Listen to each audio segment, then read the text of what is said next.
Hi, everyone. Welcome to this week's market update. I'm here with Eric Anderson. Eric, markets have rallied again this week. What's fueling the optimism?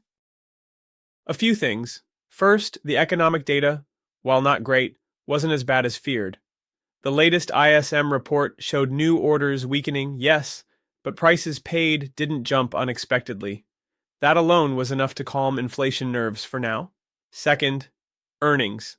Microsoft and Meta blew past expectations, and more importantly, their guidance was strong. That's important because markets aren't just reacting to numbers, they're responding to tone. Microsoft's Azure revenues up 30%, cloud growth over 20%, Meta solid too. Investors love it. But here's a sobering detail. Microsoft quietly raised prices on its Xbox Series S by $80.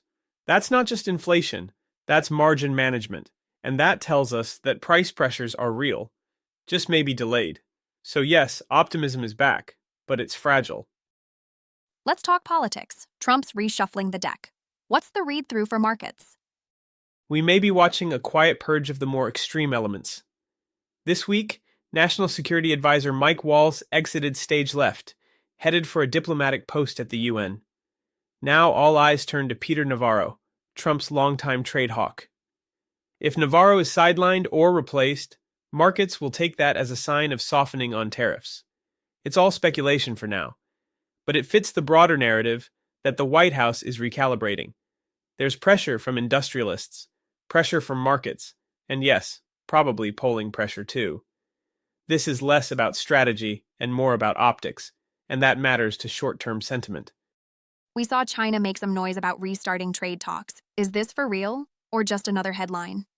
Honestly, it's probably a bit of both. China floated the idea of returning to the table, and markets jumped. The Hang Seng rallied hard. But let's be clear, this isn't a breakthrough, it's a signaling exercise.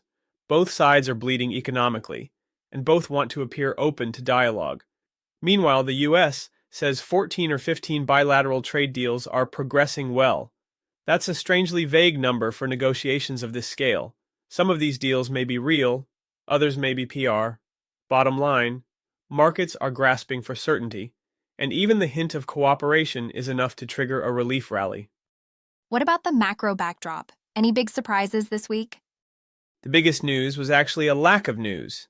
The Fed's key ISM manufacturing data was soft, but not disastrous. US GDP came in weak, down 0.3% quarter-on-quarter, mostly driven by companies pulling forward imports ahead of tariffs. So while the headline was ugly, the story behind it was less so. In Europe, data looks calmer. Inflation expectations are still well behaved. The ECB remains on track to cut rates in June, and that's giving European bonds a solid bid. Japan? The Bank of Japan halved its 2025 growth forecast to just 0.5%. Inflation targets pushed out to 2027. That's not exactly a ringing endorsement, but it does give the BOJ cover to remain dovish. Meanwhile, in the US, consumer confidence in the future just cratered. The Conference Board's expectations index fell below COVID-era levels. Consumers are still spending, but they're clearly scared. That dichotomy between present resilience and future fear is what's driving this whipsaw market. Eric, we've talked a lot about volatility and shifting narratives. What are you watching most closely in global markets right now? It's the divergence that stands out. India's markets have rebounded nearly 10% since early April, with the central bank signaling confidence in growth and room for rate cuts. In China, some managers are still finding value, especially in domestic-facing sectors with low valuations. Europe looks relatively steady. Inflation's contained, and the ECB may cut rates before the Fed. In contrast, the US rally feels concentrated, driven by just a few mega-cap names, while uncertainty around tariffs and policy still clouds the broader picture. It's a fragmented landscape, and how regions respond from here will tell us a lot about what's sustainable. That's it for this week. Stay tuned for more insights next time.